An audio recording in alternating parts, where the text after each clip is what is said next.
प्यारे साथियों नमस्कार। मैं उम्मीद करता हूं कि आप सभी कोई मस्त होंगे। सो प्लीज हंसते रहिए, मुस्कुराते रहिए, स्वस्थ रहिए और मन लगा करके पढ़ाई करते रहिए। सबसे पहले तो आप सभी को छठ पूजा की बहुत बहुत शुभकामनाएं हमारी तरफ से और पूरे परिवार की तरफ से।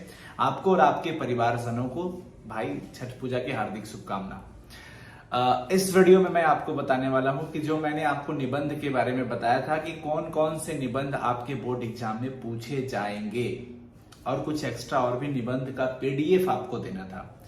मुझे पता है आप पीडीएफ की तलाश में हैं कि कहां पे आपको पीडीएफ मिल जाएगा, तो बस आप उससे प्रिपरेशन अच्छे से कर सकते हैं। यही ना? बोलो हाँ या ना? यही ना चाहते हो जी। तो मैं कल के वीडियोस में आप लोगों को बताया था कि प्यारे साथियों ये निबंध आप जरूर उस पर काम करिए, पकड़ बनाइए और भी प्रीवियस ईयर के जो निबंध पूछे गए हैं उसमें से आपको बहुत सारे आइडिया लग जाएंगे। निबंध लिखने के क्रम में आपको जो सबसे ज्यादा उपयोगी वो होता है कंटेंट होता है कि उस टॉपिक से रिलेटेड आपके पास क्या कंटेंट है, आप उस पर अच्छे से क्या लिख पाते हो। तो उसको मैं आज आपके साथ शेयर करने वाला हूं। देखिए ये हमारा ये फोन हो गया। आपने क्या करा कि अपने फोन में साइंस संग्रह एप्लीकेशन को इंस्टॉल करना है। कहां पे पीडीएफ मिलेगा मैं बताऊंगा। ये आपका होम पेज ओपन हो गया। आप यहाँ वीडियोस एंड नोट्स में भी जा सकते हैं। तो मैं सबसे पहले वीडियोस एंड नोट्स में गया। यहाँ पे आपको क्लास चूज करना है। क्लास 12 हमने चूज कर लिया।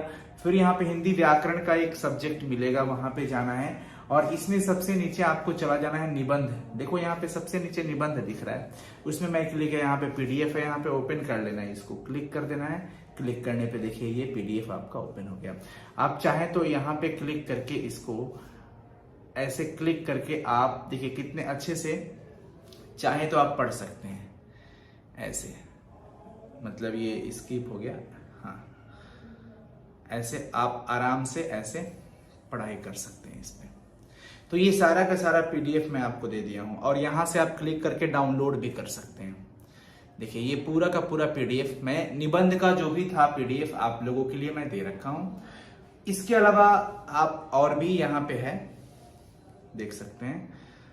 माई कोर्स में जाना है, सबसे नीचे 2 नंबर पे यहाँ पे सफलता बैच है, आप इसमें भी जा सकते हैं। हिंदी व्याकरण है, हिंदी व्याकरण में आप चाहें तो संपूर्ण हिंदी व्याकरण का वो ऑब्जेक्टिव जिस दिन मैंने आपको करवाया था उसका पीडीएफ आप यहाँ पे देख सकते हैं। हिंदी व्याकरण का ये सारा है, मतलब संपूर्ण हिंदी व्याकरण का पीडीएफ है बच्चों।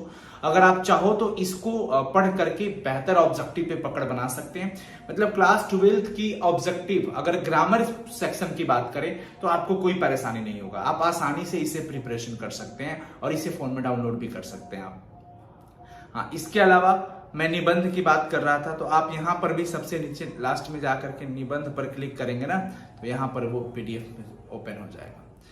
तो यहाँ से निबंध आपको करना क्या, निबंध की तैयारी कैसे करना, आपको रटना नहीं है, आपको कंटेंट पढ़ना है। मैं आपको एक सलाह दे रहा हूं कि आप पीडीएफ को ओपन कर लो, उसको रीड करो, मतलब पढ़ो, सिर्फ पढ़ो, पहले पढ़ो।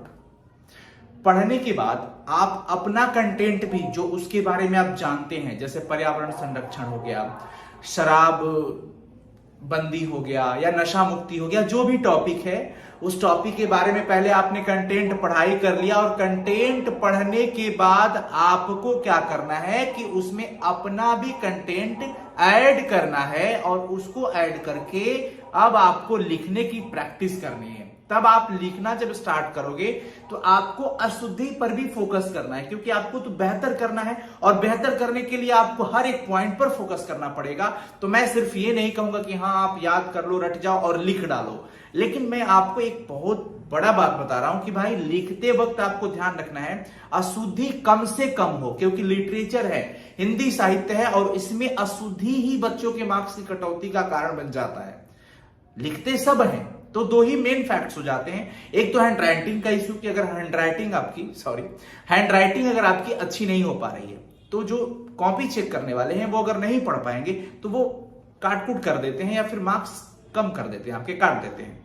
सोचिए अगर आपकी हैंड राइटिंग भी अच्छी हो और अशुद्धि भी कम से कम हो तो कोशिश करना है काटकूट कम रहे, स्वच्छता अच्छा रहे, मतलब साफ सुथरा आंसर राइटिंग हो और अशुद्धि कम से कम हो। हर्ष ई, दीर्घ ई, हर्ष उ, दीर्घ उ, कहां पे क्या होना चाहिए ये आपको लिखकर प्रैक्टिस करने से ही आएगा। अपना कंटेंट जरूर ऐड करें निबंध में, सिर्फ हूबहू आप कहीं से लिख मत दीजिए, ये एक बहुत बड़ा फैक्ट होता है। तो ये भी जो आपको निबंध दिया गया है ये आपके कंटेंट के लिए ही है। आप ये और भी बुक्स में भी मिल जाएंगे आपको। तरह तरह के कंटेंट मिल सकते हैं, सबका कंटेंट अलग अलग हो सकता है, डिफरेंट हो सकता है, पर बातें वही होंगी।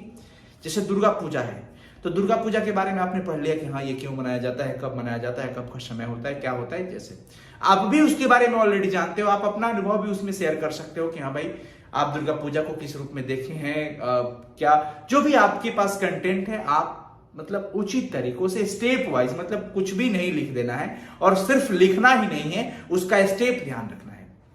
निबंध लिखते वक्त किन किन बातों को ध्यान रखना है, कौन सी गलती ना करे, इस पर मैं ऑलरेडी वीडियोस बना रखा हूं, तो उस वीडियो को जरूर देखिए और ये वीडियो आपको हेल्प करेगा कंटेंट के लिए।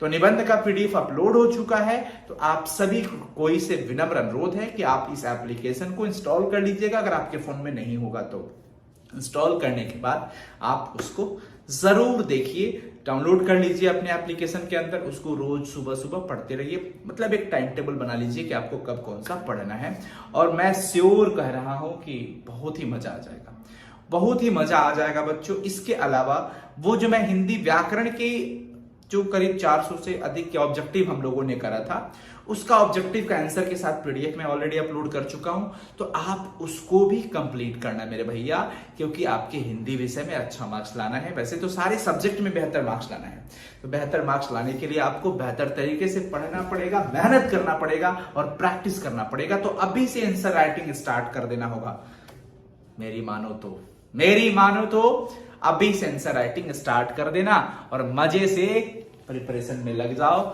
चलो अभी छठ पूजा मना लो, कल परसों में है ना, कल ही पहला अर्घ्य कल शाम को है। मतलब मैं आज वीडियो बना रहा हूँ इसके अकॉर्डिंग बोल रहा हूँ, ये मत सोचना कि 4-5 दिन बाद देखो गए सर छठ बीत गया है और आप अभी बोल रहे हो कल छठ है। भाई वीडियो बनने और पोस्ट करने के टाइम टेबल के अकॉर्डिंग मैं बता रहा हूँ। तो चलिए पढ़ाई करते रहिएगा, मजे से पढ़ाई करिए और मेहनत करिए। मैं बोल रहा हूं ना कि शुद्धि पे ज्यादा फोकस करना, हैंड राइटिंग पर ज्यादा फोकस करना।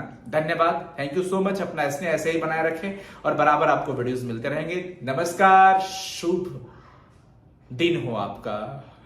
Thank you, bye everyone. हो गया रिकॉर्ड, गजब। थैंक यू सो मच प्यारे साथियों, लव यू।